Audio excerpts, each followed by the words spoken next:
The massively multiplayer role-playing game known as Adventure Quest 3D has sat in our radar for quite some time. It is published by Artix Entertainment, a shady software developer from Florida who in the past 3 years have attempted to cash in on one of the most substandard WoW clone. This developer's tiny sandbox has allowed it to operate unchecked and largely unregulated, but its arsenal of scams are formidable. The following are a few of its noteworthy deceptions. Fake guilds. The fake guilds of AQ3D. Artix employees posing as guild leaders create guilds in Discord. They promote false member counts and actively recruit. These fake guilds are multi-purpose. They create chat noise and banter, thus mimicking player interactions found in successful games. These interactions help create the illusion that AQ3D has an active player base, which it most definitely do not.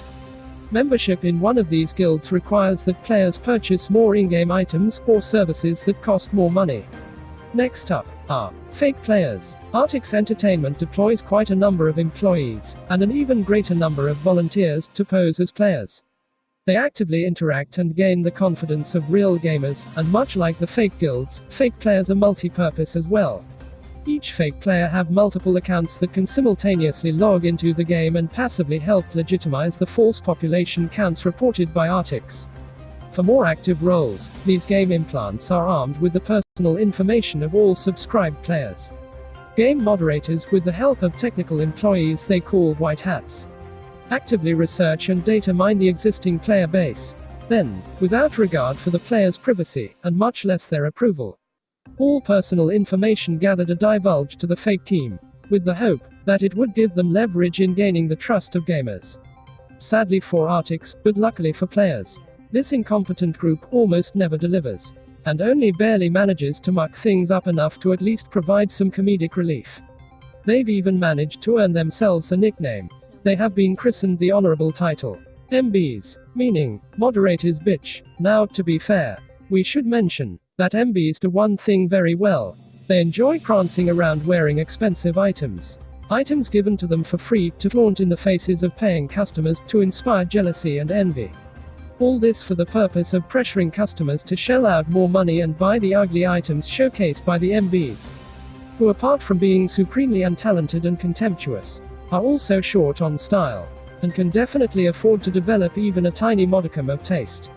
But perhaps the greatest deception, and without a doubt the most profitable one, is fake item drop rates.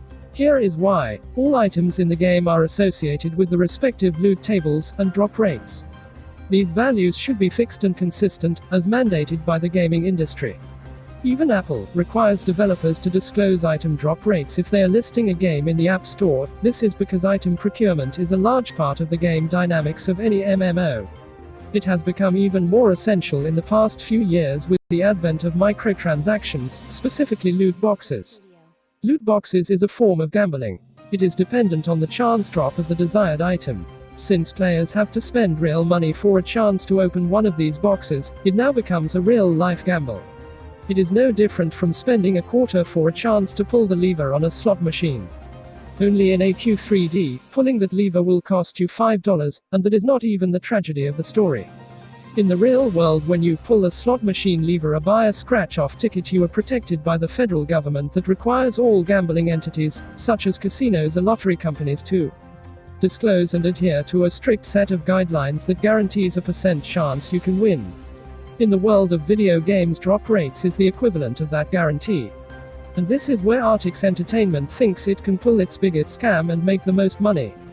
This developer has been confounding and befuddling requests of its registered drop rates, and in so doing, undermines the efforts of the industry to make gaming fair for everyone. Multiplayer communities are far from perfect. They are in many ways a reflection of our society, but many would agree that it is always a work in progress. Sadly, this virtual world experiencing growing pains has become a hunting ground for a predatory organization. Artix Entertainment has created a truly disgusting game environment. An environment that has no place in the modern gaming industry.